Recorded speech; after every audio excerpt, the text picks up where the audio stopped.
gentlemen, it is Sunday. Some folks getting ready to go to church. Some folks are just getting out of early morning service. But for those of you jumping in right now, you know what you're doing. You about to jump into the rotation.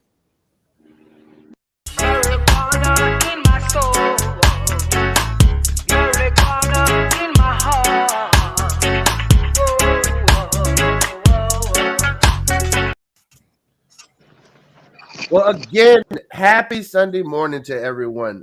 As we do each and every Sunday here with Suncoast Normal, we jump into the rotation as we have been for almost Carlos, the better part of a decade. Yeah. So it's hard to believe that almost after 10 years of starting this podcast in Carlos's garage, that here we are, with some amazing guests with us this Sunday. And I want to start with introducing someone who is a dear friend of mine and who is an amazing professor and published author when it comes to tax laws and all across the world. But who is the reason she's so near and dear to my heart is because she serves on the National Board of Normal alongside me, and that's Beverly Moran. Beverly, welcome to the rotation. Thank. Well, we appreciate you having on. And we have another special guest with us here today, and that's Randy Rembert. And for those folks who don't know, Randy is actually a part of the first Black-owned hemp farm and nursery in the state of Florida. Randy, thank you for jumping into rotation with us this morning. No problem. Thank you for having me. Yeah. And, of course, I am Christopher Cano, your executive director of Suncoast Normal. And, Carlos, our deputy director, is holding it down in Tampa at our studios. And then, of course, our political director, broadcasting from parts unknown, and that is Gary Stein. Gary, how are you feeling this morning? Oh, pretty good. Just hanging out in my undisclosed location. Just making certain that everything is going down the way it's supposed to. I guess this is our fabulous end of Black History Month show. We should have gotten it done earlier, but we procrastinate on a professional basis here. Well, we've had some great guests this month. We had Imani Dawson in previous weeks, so I think as far as Black History Month, we've done pretty good, and I'm glad to have these amazing guests to close out such an awesome month this month. So, and we also had Senator Chevron Jones on earlier this month as well to kick that off, and we still got to ask him exactly why he voted for the hemp bill. I can actually answer that, Gary. Okay. Senator Jones was not present for that vote. Another senator had his proxy, and that senator decided to cast the vote for the bill. Dead proxy. Yeah. So that being said, a lot of folks are worried about the hemp bill right now. I've spoken to some folks that have a very close pulse to the legislative process, if you will, sources undisclosed. But they have told me that there are several amendments in the House because the Senate version is not acceptable to some of the folks in the House. And if those amendments don't pass, the bill would be dead this year. If those amendments do pass, they got to send the amended House version back to the Senate for final passage, where, hopefully some of our allies in the Senate could do something. So that's the state of the hemp bill, which nobody really likes in Florida right now. We all know who's behind it, and that's big cannabis. That's the MSOs. Those are those folks selling that booth to the average person for $70 an eighth. Well, we're in a particularly good position today to discuss the hemp bill because Randy here has been fighting the hemp bill for quite some time now, and honestly, he's a valuable part of the grassroots movement here because, quite honestly, he puts the devastation this would have on the industry in quite good perspective. So actually, if you guys don't mind, I'd like to go to Randy. If you could real quickly, we just heard that it might die. If it goes through, it's going to be horrible. Why do we want this to die? Why would it be so horrible, Randy? Because it's almost 150,000 jobs that we would possibly lose. That's also 479 farms we could possibly lose, and close to 11,000 stores we can possibly lose. That's close to 2 million customers in Florida that will start to shop and get stuff from different states when there's good enough stores here already. Well, it's a direct impact right there. But haven't I heard you speak particularly about industrial hemp and how this bill would affect industrial hemp farming? So, CBD and fiber are two different things, but the same thing at the same time. So, the equipment that we need in order to get the fiber started, we don't have. So, we have to invest those $250,000 to $500,000. The CBD market pays for that equipment. The CBD market pays for the trial and error. So, without the CBD market, there will be no fiber market, which could easily top $30 billion in the South alone. Mm. And you know, for folks who are environmentally conscious, understand that hemp fibers can be turned into renewable building materials. I mean, you can make hempcrete, you can make hemp plastics, you can make biodiesel, all things that can help us with our dependence on fossil fuels, and as well as addressing some of the issues of climate change. So Randy, you know, the industrial hemp market is a sleeping giant, and it feels like the powers that be want to kill it before it wakes up. Correct. And then there's millions of dollars sitting there. So the US government understands, like people always say they want to stunt by buying a Bentley. You want to really stunt by a tractor, because some of these tractors start off at $250,000 and some of these tractors can get up to $500,000. The US government, in particular USDA, understands that. That's why there's millions of dollars worth of grants available. But in order to get those grants, we already have to be in production. We can't get in production if we don't have the actual equipment to do so.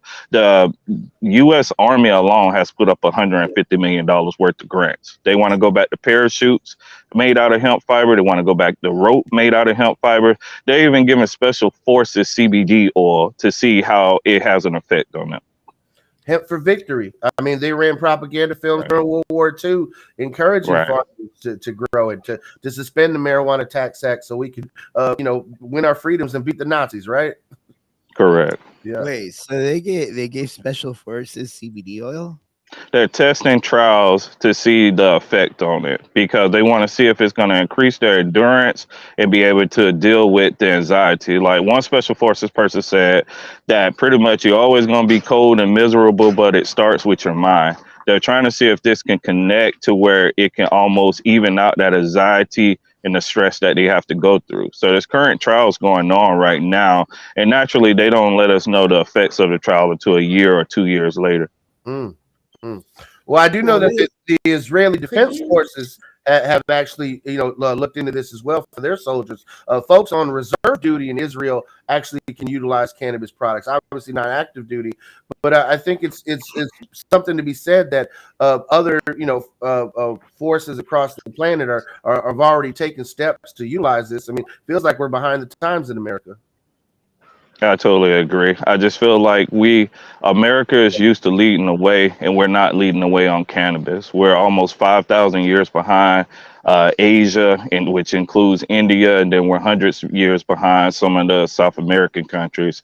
I think that we need to do a lot more infrastructure and investments into cannabis, because this could be that one entity where we are prime and perfect for growing, and also possibly coming on to lead the world.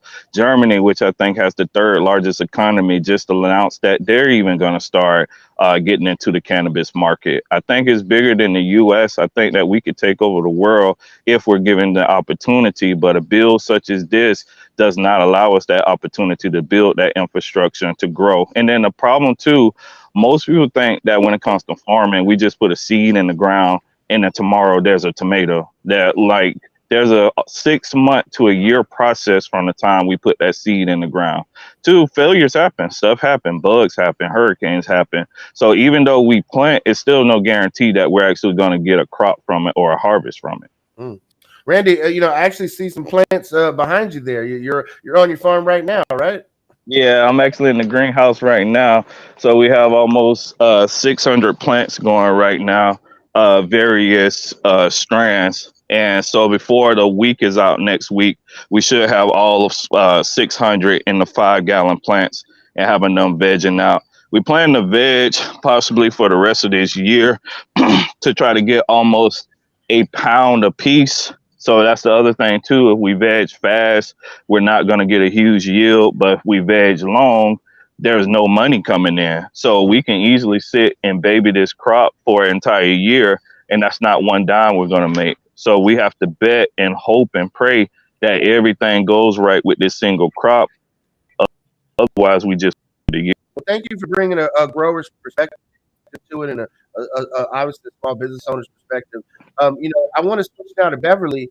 Beverly, we talked a little bit about international, and you've actually studied overseas, and go to you as the international law expert. Where are we with cannabis as far as actually being able to make this a reality, not just here in America, but ending prohibition across the globe?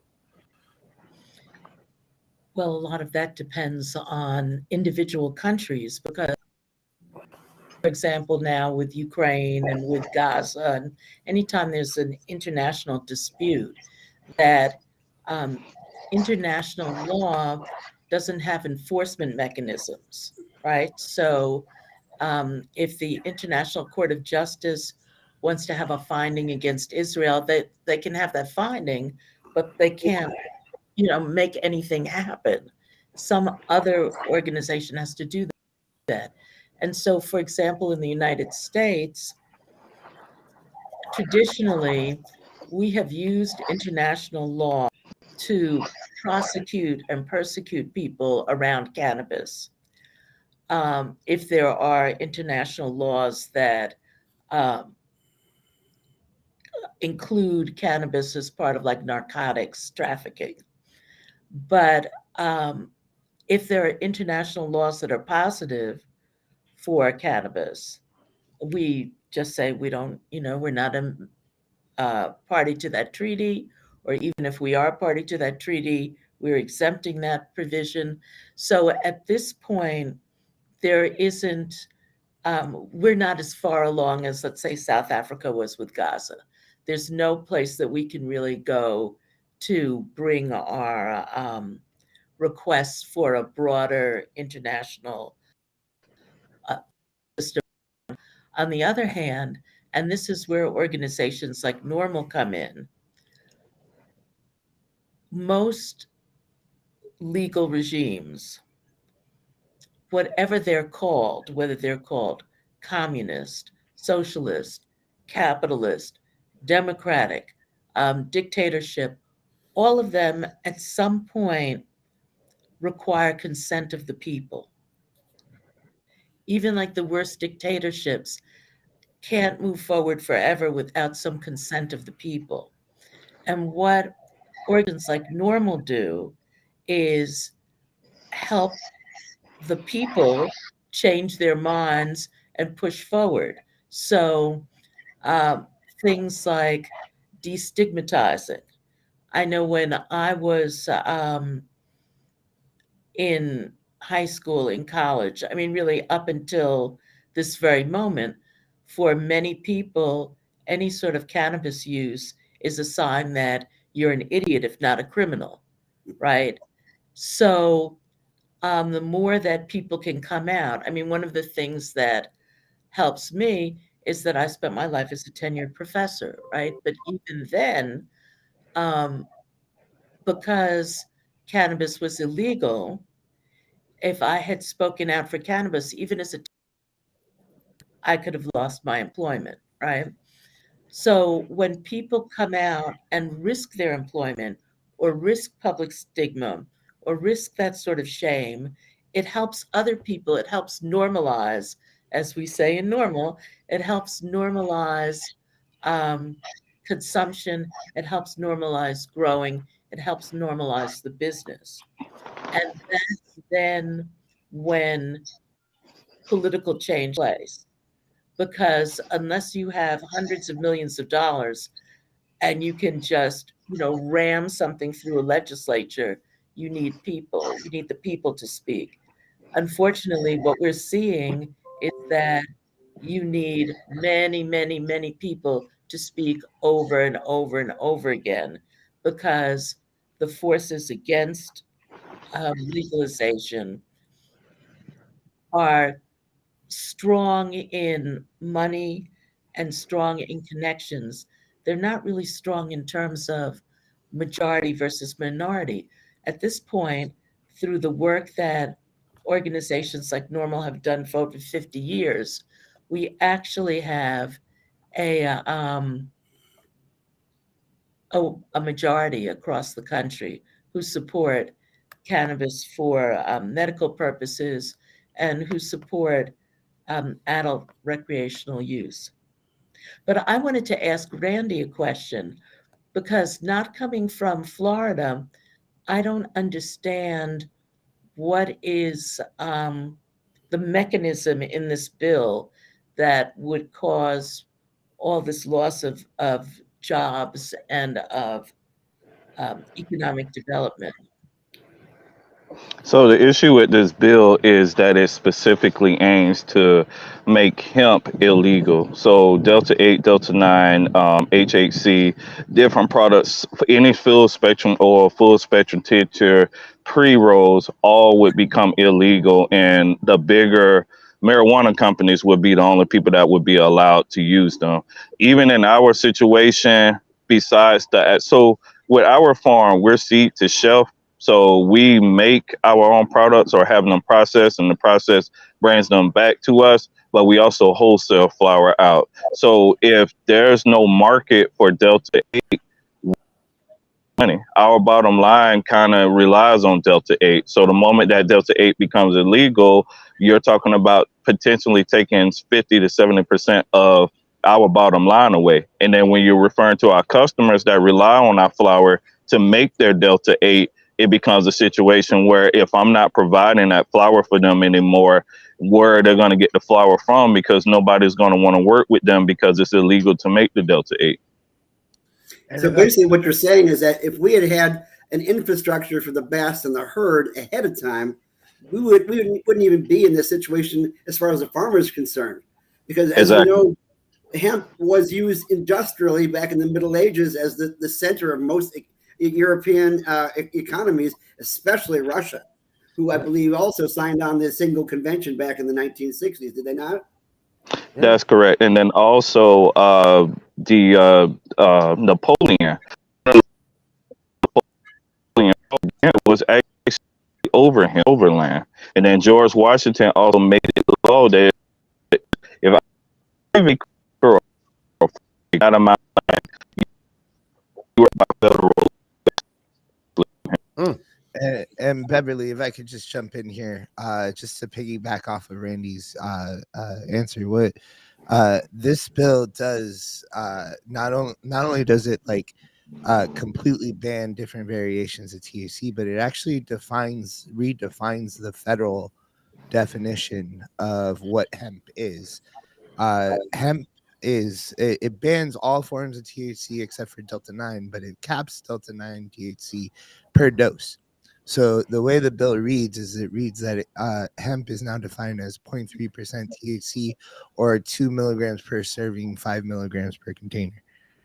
So it really limits what hemp can do. And as Randy was touching on, even full spectrum CBD products don't adhere to that definition. Full spectrum CBD products, and I believe as well, Randy could probably back me up on this, but certain CBG products would be banned. Certain CBN products would be banned. Essentially, what this would do is it would only allow for CBD isolate to be sold on the market. And I just want to add how it can also affect an organization like Normal. When we have events and we have hemp vendors come to the events, there are provisions in the bill which would directly target us and ask us to carry additional burdens in inspecting these folks, making sure they're up to date. I mean, Carlos, tell us a little bit more about the bill and how it's going to affect us with future events. Well, whenever we hold about like 4 events a year, I would say at this point, whenever we hold those events, a good way that we raise money for those events is not necessarily like ticket sales, but having vendors come and vend their product at the event and showcase their product and whatnot. So, for example, one of our vendors is Cushy Pies. Not only would Cushy Pies have to change their entire business model and change their entire product line and their packaging and everything like that, which could possibly put them out of the industry. But if they withstand all of that, we would have to and in order to have them come to an event, we would have to basically tell the Department of Agriculture, we would have to turn in a list of all the hemp vendors and make sure that they're all authorized by the Department of Agriculture before we actually hold the event. And there's really no telling if we would be allowed to have them, what the approval process would be, you know what I mean? So it would essentially make it much more difficult for us to gather our community together and raise funds for the organization. So that honestly would be detrimental to a group like Normal. You know, it takes away for our ability to put our community together and then really practice our activism. Beverly, what are your thoughts on the state of Florida right now? I mean, obviously, Florida seems to be a bellwether for the greater country, and we're seeing these MSOs take up these sites in multiple states. You know, Beverly, not only the state of Florida, but just nationwide. Like, I think there's an issue, like the movement itself has kind of had to take a few steps back recently, right? I'm not sure exactly what you're referring to, but I guess what I would say is that when this movement started, I think that we were 100% focused on decriminalization. We were very worried about all the people who were going to prison, or if they weren't going to prison, they were at least being harassed, um, arrested, all these things that make it very difficult for to have a full life, right? To get a job, to stay in federal housing, to vote in, many states. And I think that what happened was that when the dam burst, and all of a sudden, um, if we look from the 90s till now, half the people in the United States have access to either medical cannabis or recreational cannabis or both. And I don't think we were really prepared for what was going to happen in a capitalist society when that happened. And so what we're seeing is exactly what I think, Carlos, you're referring to, and also Chris, these multi-state operators coming in and with the power of their money and with the power of lobbying, forcing out people in the legacy market. And so the people who suffered the most under the drug wars are the people who are benefiting the least from legalization, because many people are being the gray market, but that gray market is still a place where people can be arrested. And other people who are trying desperately to get into the legal market are finding all sorts of barriers to entry, including high costs and complicated regulations. Regulation is a interesting and complicated problem for um, consumer organizations like Normal, because on the one hand, we want to make sure that people are safe, right? That they're not being exposed to dangerous chemicals, and that they're not being exposed to molds or other things that would affect their health. But we also don't want a situation where large companies come in and lobby for regulations that only they can meet because they have the economy of scale. And that's a very difficult dance, and we're becoming more and more sophisticated as to how to do that dance. No, And I'm sorry. no, Go go ahead. ahead. No, I was just going to bring in one of our MSOs who seems to be taking a big part in the whole hemp fight right now, and that is Curaleaf, which is really odd to me because Boris Jordan and his cadre started out in Russia and Ukraine, basically growing hemp and selling CBD isolate across Europe. And that is how they basically got their base of their funding right now. And now that they're in here in this country and as a MSO, now they're working to shut down, at least in Florida, the hemp market. And that to me is just beyond the pale as far as I'm concerned. And could you help me out by giving some specifics? Again, since I'm not in the Florida market, and also since my understanding is that this podcast goes way outside the Florida market, could you bring us all up to speed as to the mechanics of how that happens? Well, in regards to this particular bill, Curaleaf stepped in and brought in 6 lobbyists, and these guys are not cheap, to basically make certain that they push the bill forward by what I call pushing the envelope. And I don't mean doing things out of the range, but actually pushing envelopes of money towards the politicians who make those final votes. And we in Florida have a supermajority on the GOP side. So those who control the GOP votes controls the law, essentially, at this point in time.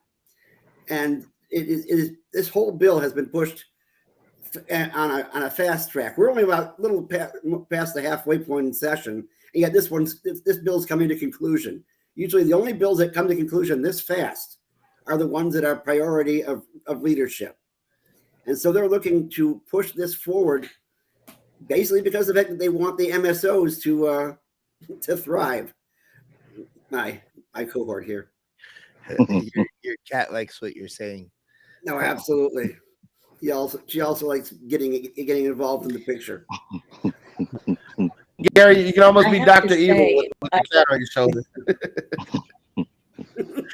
I started my work life in economic development for New York City. I ran a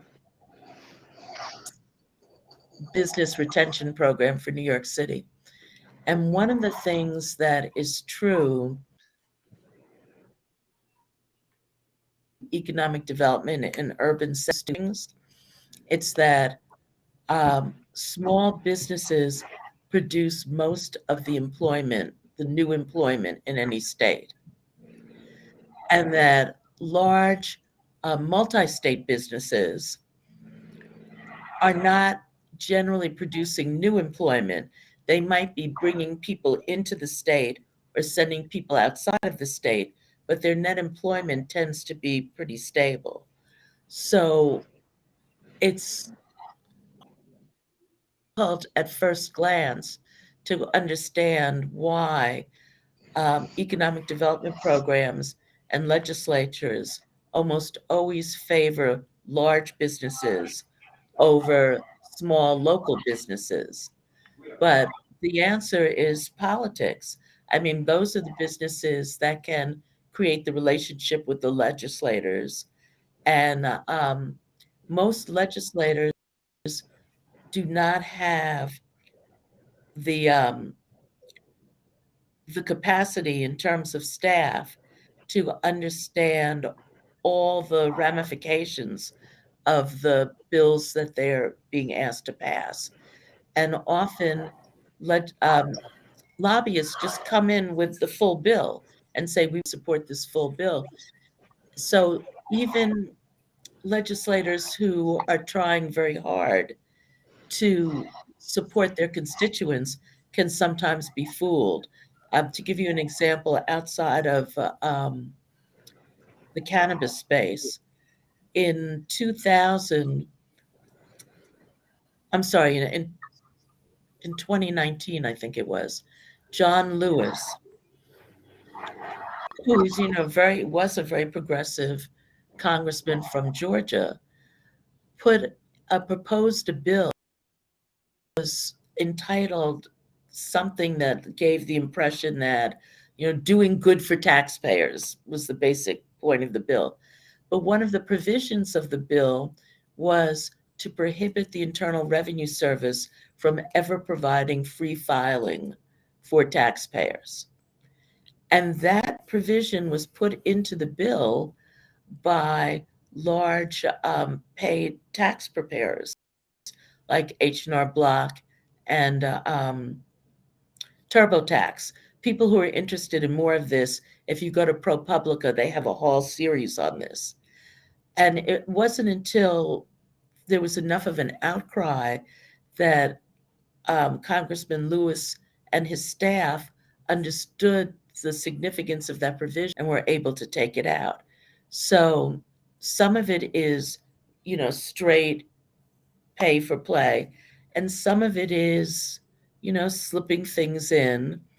And either way, it puts so much pressure on local organizations like local normal chapters to keep up with these things and make sure that the public is educated.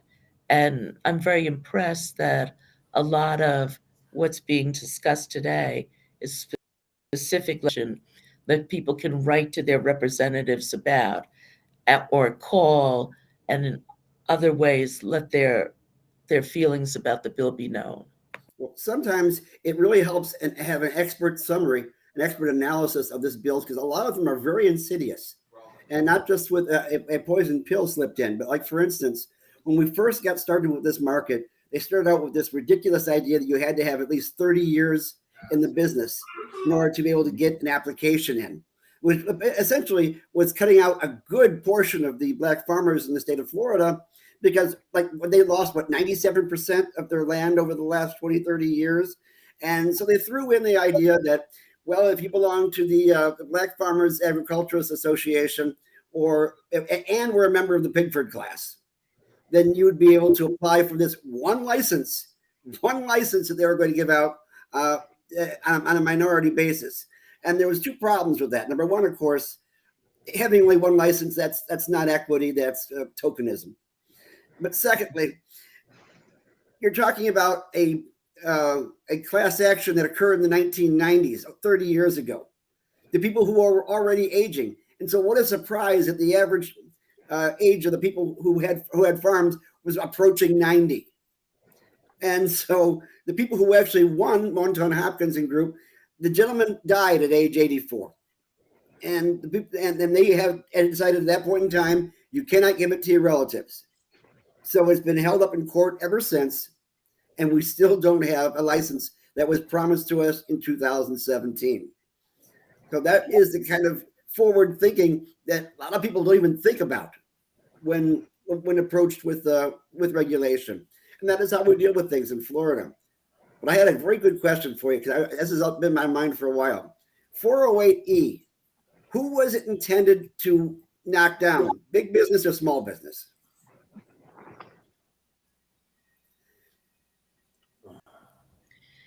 Are you saying 280E?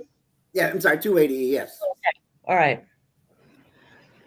That's a very interesting question. So I'm so afraid that I'm going to become a complete tax nerd now, but let me try. Beverly, you're in your wheelhouse. By all means, get to cooking. I don't know. It could just get too crazy. Okay, so one of the things that I do on my first day when I'm teaching tax is I'll say to the class, if you bought these glasses for $2 and you sell them for $3, is your income $3 or is it $1? Right? In other words, do you get to offset what you paid for, do you have to pay tax on the whole $3 or only on the profit, right? And what 2A is, it says to people in the cannabis market that the answer to that question is $3 because you don't get to offset the $2. And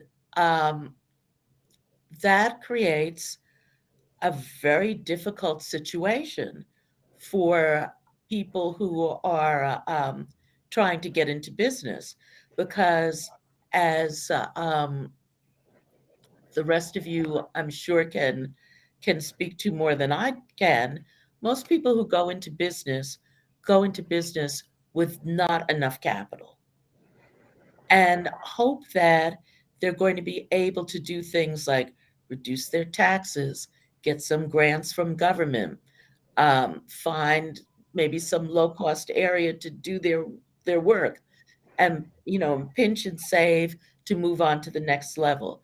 If you can't deduct the legitimate costs of going into business, your tax rate goes up way beyond 50%.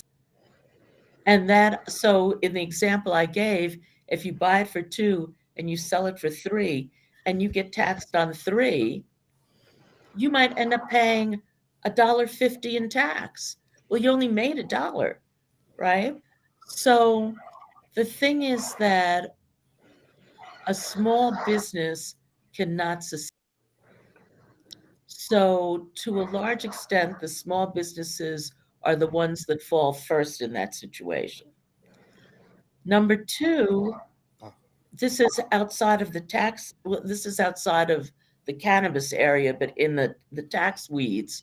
Since George Bush the son came into office, there's been a consistent push by the Republican Party to, as one of the anti-tax people, Grover Norquist would say, to starve the IRS until it could be drowned in a bathtub. So all the money that the IRS had for taxpayer education and for audits dried up. But at the same time, the Congress put more and more pressure on the service to do more and more audits. And as a result, who gets audited? People who are easy to catch, right? People who don't know what's going on and who are easy to catch. So you're much more likely to get audited if you use the earned income tax credit than if you take your mistress to Las Vegas and deduct the weekend, you know? And again, this is also covered in ProPublica. The one county in the United States that has the highest level of audits per capita is a county in Mississippi, which is primarily Black and primarily poor. Large businesses have enough capital that they can survive this. And to a certain extent, it works to their favor if they can survive it in the short term. And when all the competition is knocked out, then have it reversed. So it's not great for big business, but big business can survive it better than small businesses. And then Now, there are also arguments that large businesses make that are now in the process of being litigated, which would help them, but not necessarily small. They're based on a waiting game. So what large businesses are arguing is that all these deductions that they're not able to take now, that they can put them into a savings bank called Basis, and they'll be able to take them later. The small businesses, even if the large businesses win that, small businesses are not going to be able to take advantage of it because it'll take too long, and they will have lost the business before they can get back those tax savings. So I'm going to Beverly, be quiet. no, thank you I, for giving us those insights. One thing I just wanted to go back that stuck out to me. You mentioned that the IRS is dedicating resources to going after one of the poorest and blackest counties in Mississippi, but yet it seems like billionaires are getting away with not paying taxes in this country. Wow. Well, I mean, just to give you an example, one of the things that the Biden administration did was um, pass a bill that would have given $80 billion to the IRS. Mm-hmm. Now, that sounds like a lot, but you have to consider that the IRS is literally using computers that they've had since the 1970s. I know, Chris, you were talking about you have some Commodore that I'm sure 1970s, right? Yes. So it's just very difficult for them to do anything. So, for example, in 2022, there's something called the Taxpayers Advocate, and they have to do a report every year about the state of the IRS. And in 2022, they did a report that said that only 9 out of 10 people who call the IRS ever talk to a person. And of those 1 out of 10 that get to talk to a person, like 2 out of 3 of them get the wrong answer, or they get sent to the wrong department or something like that. So it was really becoming just critical. I mean, people couldn't get answers.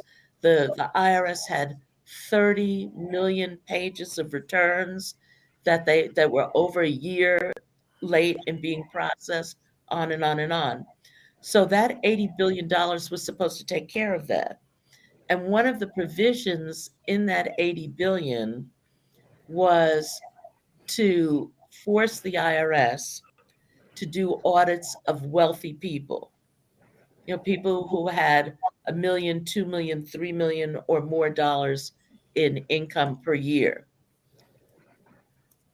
When Wow. that last government shutdown was being threatened in October, what was it that the Republican Congress insisted on getting as a payback for their vote to take away that money from the IRS, specifically the money for audits of high-income people? So, yes, the IRS is being forced by a series of actions taken over many decades and supported by the Republican Party that literally force it to audit poor people without access to accounting help or other types of help, and force it away from auditing wealthy people. And this Wow. is very conscious, very conscious. Well, Beverly, we really appreciate your insights and again, all the great work that you're doing with supporting us at Normal. I want to go back to Randy. Randy, Gary had mentioned about the Pickford license and the opportunity for a black farmer to get into the good old boys club of MSOs in Florida. Where are you with that? Do you want to apply for that license? Was that process something that you had the opportunity to do? And tell us a little bit about the process. As far as do you feel as though it's a hindrance to get into it? I mean, what I know is that the original 5 licensees only had to pay $60K to apply for their license, but the black farmers have to pay $140,000. So the whole thing was political. I'm actually on one of the Pickford, and we're still tied up in an appeals process. They already had picked the person that they wanted to win in the beginning because they already said who the winner was going to be before we even applied for it. The other issue is that the scaling was off. So they would give you an A in a category, but then they would give you a 50, meaning that you flunked it. It's almost like somebody Christmas tree the whole process and never really took the actual time to look at the actual applications that we put in. So the theory and the idea of Pickford somewhat was a good idea. The problem being is most people are 90s, or one lady who's doing the appeal right now, I think she just turned 100 years old. So a 100-year-old lady is not about to have a 5-year business or been in business for the past 5 years. When this thing was set up, it sounded good, but when you base it down to the actual application, you actually base it down to people who it applies to, it's only but 2 or 3 people that applies for. And that's why we are in the middle of challenging it in court. The other issue becomes is it's almost like policing themselves. So even when we have a valid point and we challenge one of their ideas, they'll say, no, that's not how we meant the law to be. That's not how we meant the application to be. Well, what do you mean by that? Like, show us based upon case law, based upon state law. But when you're dealing with the Department of Health, they don't go off of case law. They don't go off of state law. They go off of their personal opinions. You know, and you mentioned about policing themselves. The Florida Republican Party is also pushing a bill to end civilian police boards at the local level. So that tracks for Florida's current political leadership. Carlos, you have always expressed a desire to get into the cannabis industry. That's the reason you opened up a hemp dispensary, kind of as a placeholder. What, you know, after seeing what Randy and other black farmers are going through, and the fact that, you know, the seems to be moving the goalposts for average people to get in. I mean, do you have optimism still? Has your hopes been crushed of one day having a dispensary in Florida? You get the feeling that you might be better off just abandoning the state sometimes. There was this one gentleman that, you know, this bill, I think really it's actually more devastating to farmers and manufacturers than it is to retailers, even though retailers are definitely like directly affected. But like there was this one gentleman that went up in public comment and he said, I manufacture these products in the state.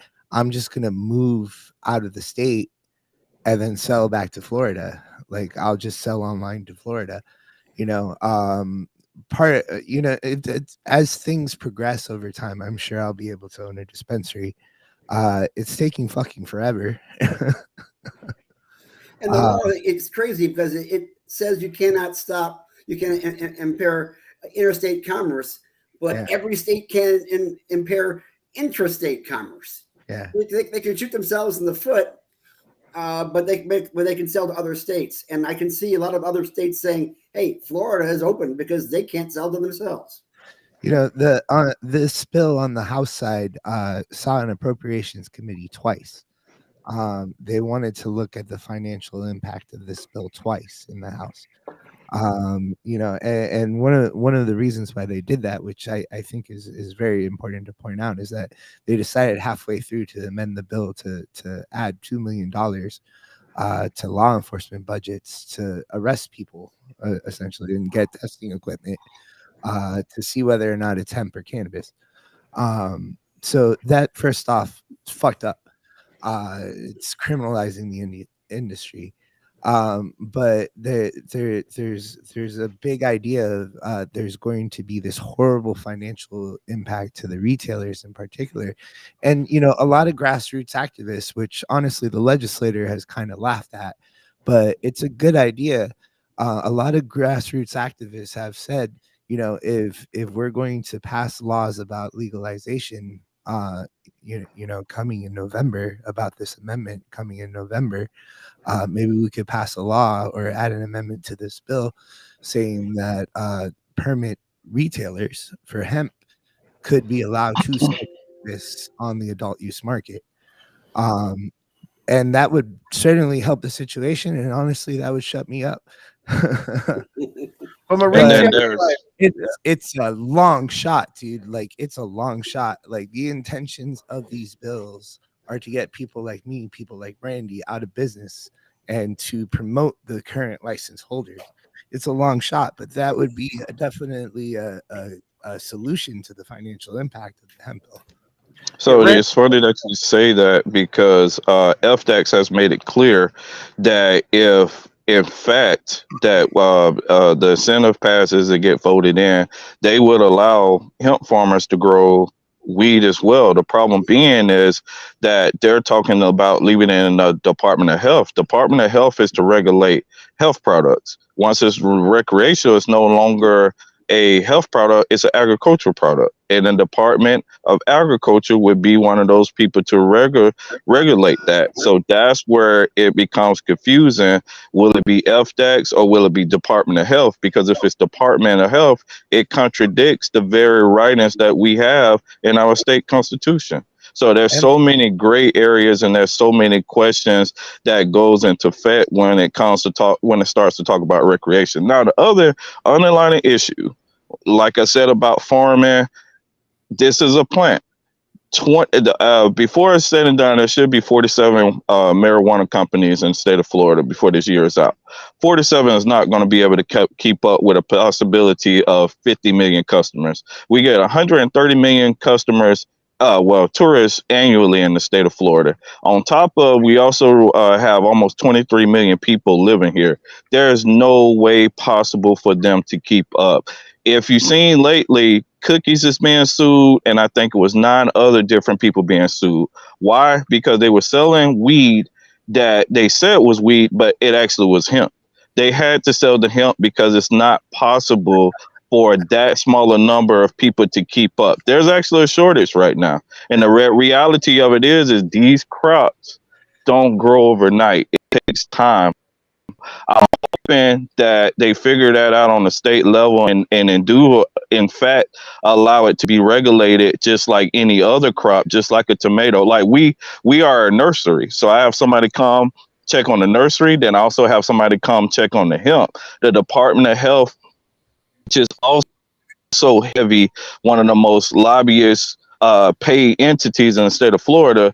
If Yeah. we can just get it out of their hands and get it to the Department of Agriculture, we're going to be in a better position. Something else also that would shake us and flip Florida on top of his head, if federal legalization happened. They would be obligated to make rulings almost overnight, because now, from a federal standpoint, like you said, interstate versus interstate. So now they can get it from Oregon, they can get it from Colorado, they can get it from California, New York, Tennessee, Kentucky. So state law, they would have to have an immediate amendment to allow people to start growing. Otherwise, those $10,000 a pound that some of these MMTCs are charging is going to go from $10,000 to $1,000 a pound, because Florida is going to be saturated with so many other states sending in stuff. Well, Yeah, I think you hit that on the head, Randy. Oh, go ahead, Beverly. I want to have Can you I chime ask in. a question? Yes. So, yep, what we're talking about is the Commerce Clause of the Constitution, right? Which says Correct. that no state can keep a product out of the state that it allows its own to have in its own state, right? Right. There is an exception to that, and it's found in the Constitution around prohibition for alcohol. So there was an amendment that prohibited alcohol except in the case of religious use, right? So that the Catholics still have communion. And then when that amendment was withdrawn, it was withdrawn in such a way that each state, I think maybe even each county, had the right to prohibit alcohol from being imported into the county. That's why you have some dry counties and some wet counties, in various states in the union. What do you think about that? Because what I've been hearing from a number of people, which I think that Randy is bringing up, is that there are certain states like California that are just sort of built for cannabis, like Maine state that really built for cannabis agriculture. But because right now we're in a situation where it's legal under state law, but not under federal law, the Commerce Clause does not kick in, and Maine can say you can only sell cannabis in Maine that was grown in Maine, which would be a complete violation of the Commerce Clause, without this weird federal state thing. So if you're pushing for federal decriminalization, what's better for the local farmer? To continue allowing the states to put up these barriers, or to take the down? And who is it better for? Is it better for traders, the local farmer? How does it affect consumers? I think by far, if the state were to lower these barriers, it would be the best things for us. Because even with hemp, look what happened with hemp. Once the state got out of the way and just let us work, we created a $16 billion industry. So when we are allowed to be left alone to do what we're great at doing, it's better for everybody. Now, even with the federal, because they made it very clear, like, this is our state, we're going to make our laws. Okay, that's absolutely right. But the FBI is not going to come in and knock your door down because you sent 3 pounds of weed from Kentucky to Florida and it's legal now. That's where it becomes a case where the state will have to consistently regulate, but the state's not going to be able to regulate UPS or FedEx. So instead of going through that gray area of federal legalization, unless this state opens completely up, it's best that if the Republican and Democratic side of the state opens things up, allows farmers in and allow us into the actual market. Now, to answer your question on what's best for consumers, it's best for Florida people to do it. Why?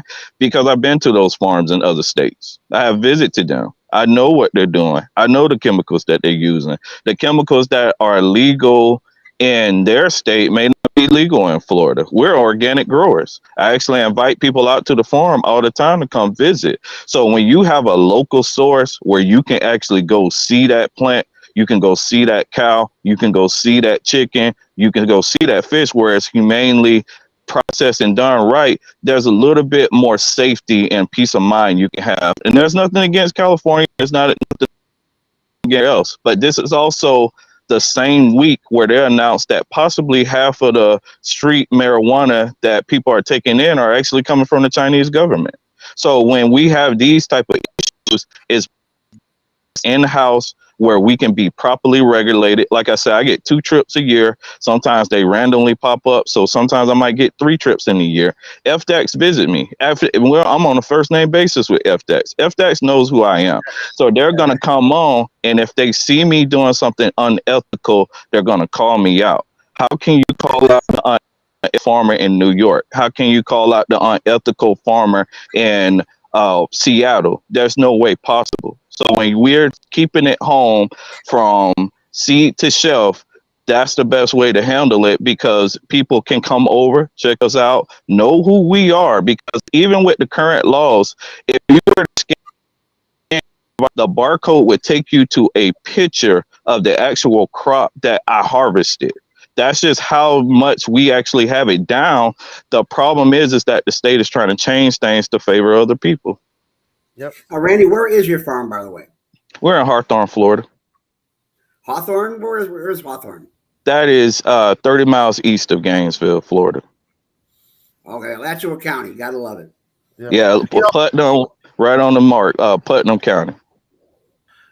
Excuse me, Randy, but could you talk more about this Chinese thing? I had not heard about. So does everybody know about that? There was a report published, and behind the scenes as growers, we know a lot of stuff, but we just can't always prove it. But there's a report that you can Google, and they're basically saying that, so how it works is the Chinese government goes half on a business. So if you come to the United States, they're going to pay for half of your business. What happened in Oklahoma, what happened in California, there was a lot of Chinese immigrants who started hemp and weed businesses, or started hemp businesses and grew weed anyway. So what they ended up doing was saturating the market for the sake of making those dollars and sending those dollars back home. So now there's a push from the federal standpoint to figure out who these bad actors are and to put them out of business. Yeah.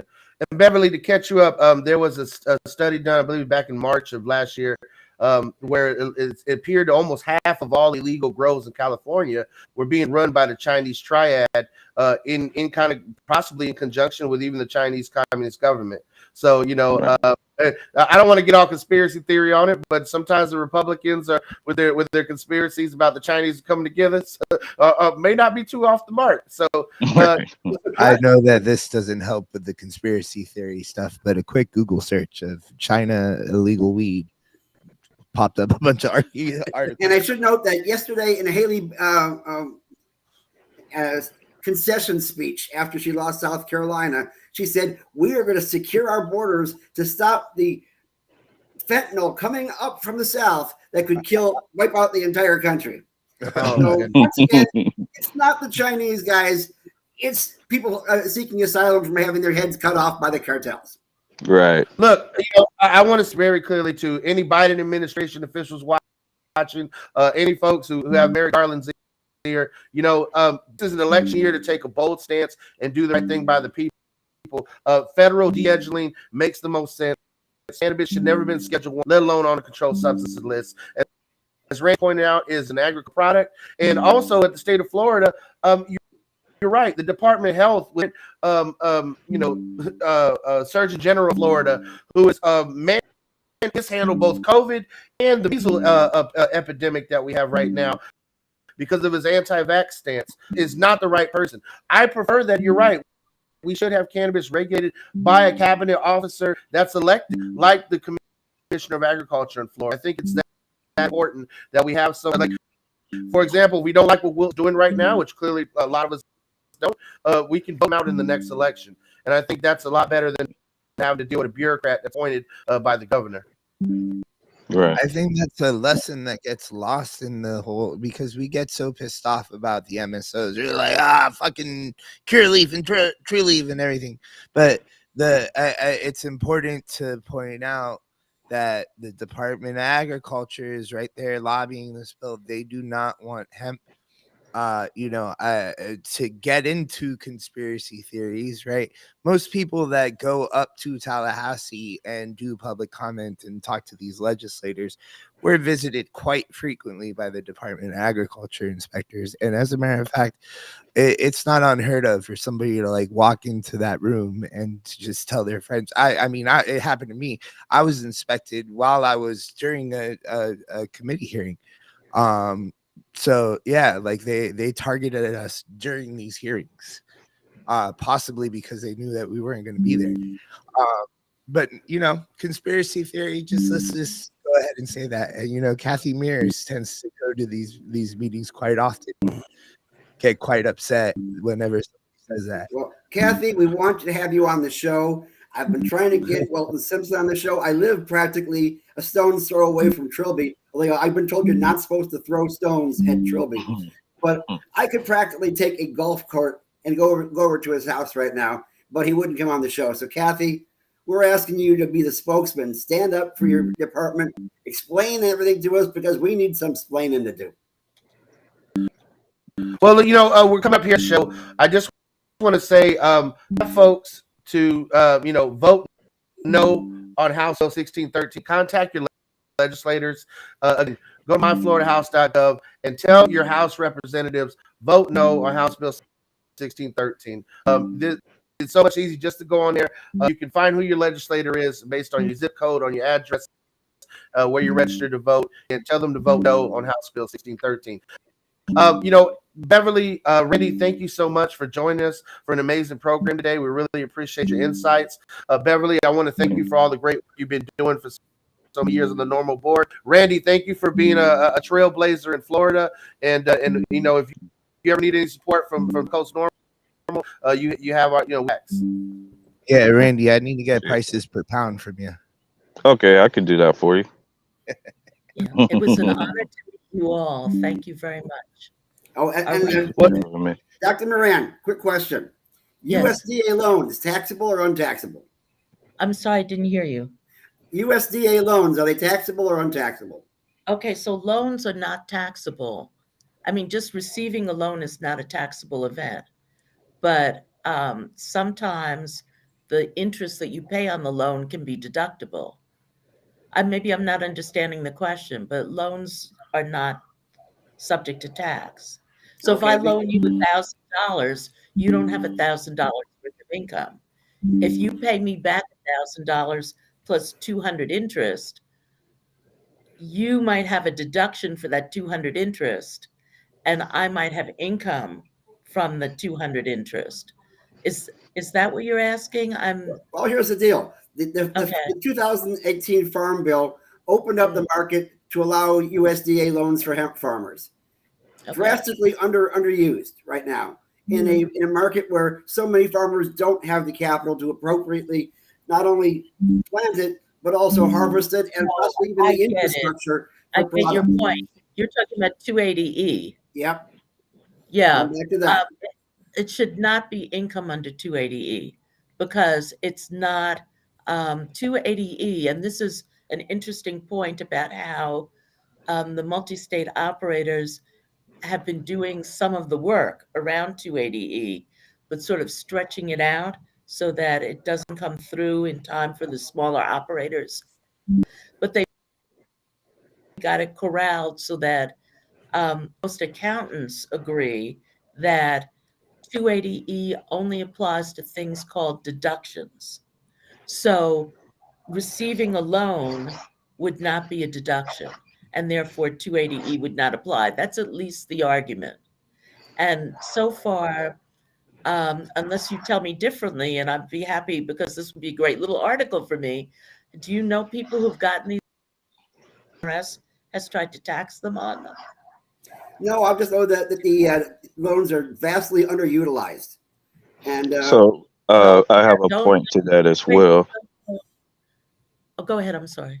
So they're vastly underutilized because they give us small amounts. So during COVID, when they offered to give us grants, they offered me a $75 check for the effect that it had on my farm because of COVID.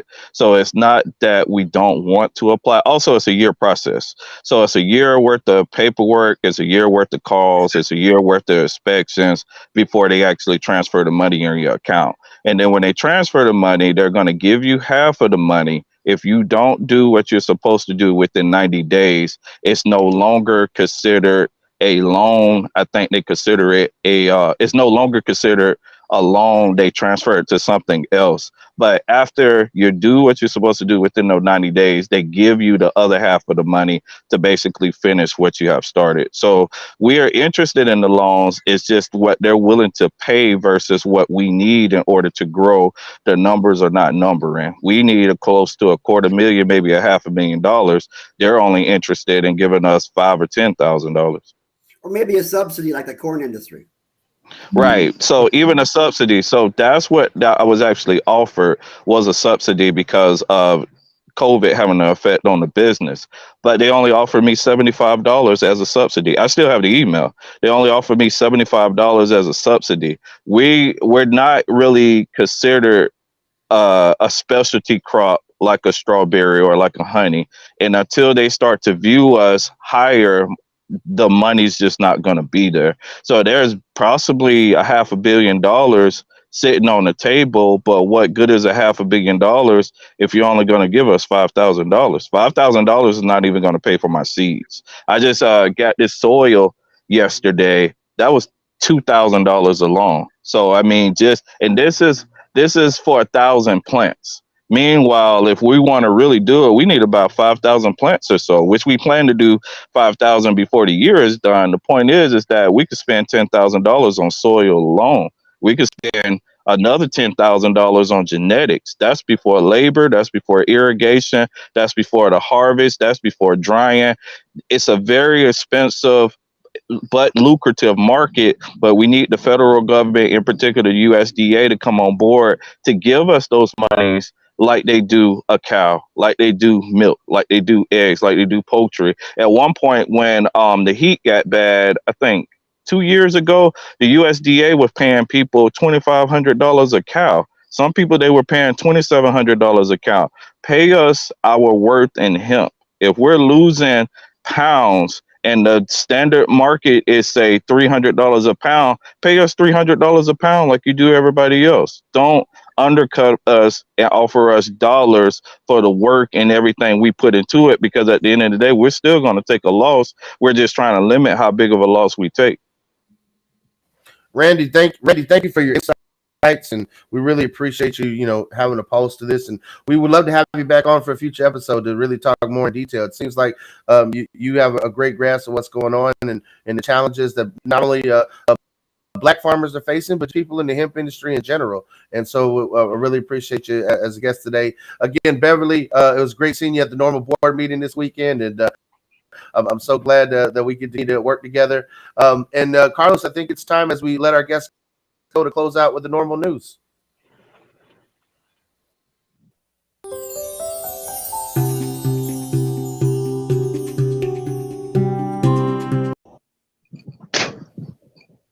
So, just looking at what's happening federally right now, have a quick update that tell your representatives in Congress to support the Cure Act. House Resolution 5040, the Cannabis Users Restoration and Eligibility Act, is long overdue legislation that limits federal agencies' consideration of past cannabis use when making security clearance or federal employment suitability decisions. We know that this is important because 4 years ago, when Biden first took office, there were tons of great qualified people who actually were unable to continue to work in the administration due to past cannabis use. And we see even the United States Navy now is granting even more waivers for past cannabis use because there are so many talented people out there.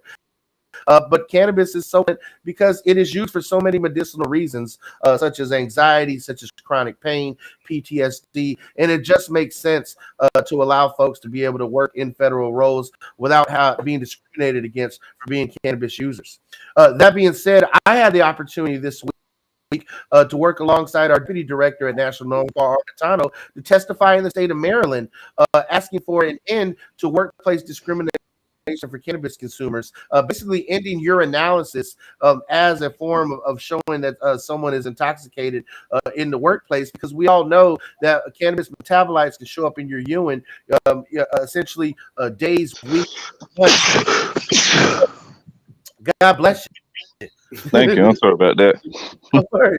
That being said, House Bill 525 and Senate Bill 513 are moving through the Maryland legislature after these hearings, hopefully. And it was great to see not only the support of my own labor union, but also seeing the firefighters union come out and say, look, it doesn't make any sense to fire folks, especially first responders like firefighters, for basically peeing hot on cannabis when that is not a sign of impairment. You could utilize cannabis in your off hours and you shouldn't be fired from your job, especially in a state where it is legal for adult use. That being said, we talk about states where things are legal and illegal. Recently, a study has come out, coming out of California, data compiled by a group called CBD Nationwide, and they found that residents in states where adult use cannabis market is criminalized are nearly twice as likely to engage in online searches for Delta-8 THC products. The group reported that searches for Delta-8 THC products are 1.9 times higher in states where the adult use cannabis market remains illegal, and that finding is consistent with those other studies.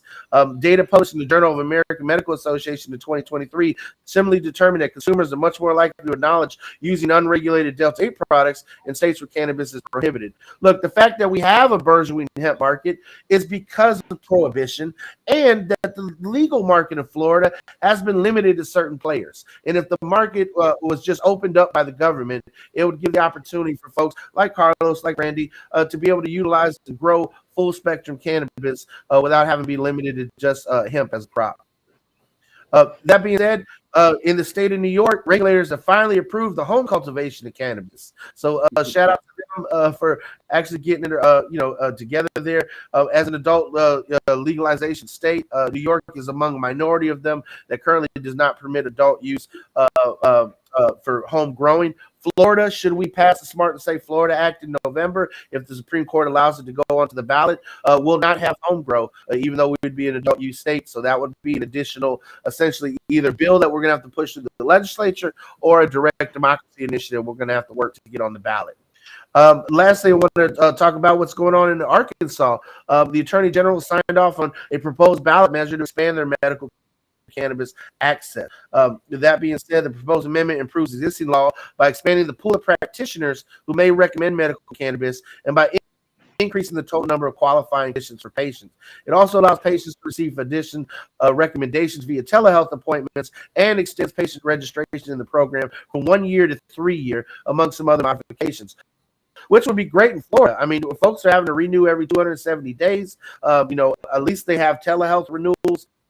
But if you could go to telehealth for your initial recommendation, also the number of qualifying conditions, Gary's trying to address that by having a bill to expand that. And all of the great legislation we have put forward at Suncoast NORML has been ignored entirely, mostly because the activists and the legislature are focused on trying to stop the hemp industry from where it is today. And lastly, if you want a little bit of hope as we move forward, South Carolina finally gave final approval last week for their Compassionate Care Act, which is essentially what we had in Florida in 2014. 2019, where they're going to allow CBD. And this is significant because the Carolinas are essentially the last bastion of prohibition in the South. Both Georgia and Alabama have opened up medical programs with limited THC. Now we see South Carolina moving forward with it. So things are trending in the right direction, but it's up to you, the consumer, and it's up to you as a consumer activist to get involved, get off the couch, and to really pay attention to what your elected officials are doing.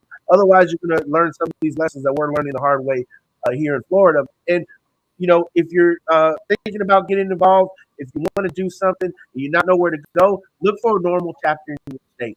And if you don't have one, do what we did. Start one. Reach out to National Normal. We're happy to get folks involved. Become a member of your local normal chapter like you can here with Suncoast Normal. Again, for our chapter membership, it's only $25 a year. Free access to our amazing events. And that being said, we have a membership meeting coming up February 20th this week. You can go on our website, RSVP, register. There's also a Facebook event, but it is online. It's virtual. It's open to the public. You don't just have to be a member. Come, learn from like-minded folks. See what you can do to get involved and get in where you fit in when it comes to ending prohibition in this country. And with that, that's the normal news. And by the way, leave your conspiracy theories at home, please, when you come to the meeting. Just saying. I'm bringing my conspiracy theories. I don't even care, Gary.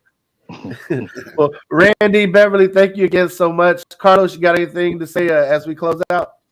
What do you guys think the chances are that, instead of all these baby steps with the Carolinas and CBD and all that, we just legalize it like lettuce? Huh? That's the goal. That's a small question. That is the goal. The problem is in a perfect world, I guess, but Well, I'll tell you who's trying to screw that up, and of course that is Trulieve, who did say that if it gets legalized and they don't have the problems with 280E anymore, they want a refund of all the taxes they had to pay extra since they first started, and they sued the federal government for that. I say they give those I'll tell you that taxes. the general rule is that you can't do that. Unless they can show that it's unconstitutional, tax laws change all the time, right? So you can't say, well, I was taxed 5 years ago and now I'm not taxed, so you have to give me a refund back for the 5 years. That's not generally. I would say, as the I would MBA on the board here, I just want to say that I actually understand when you talk about accounting. So awesome. Thank you. Thank you. I've learned so much. We'll catch everyone next week. And remember, our show is unscripted because if we scripted it, there'd be evidence.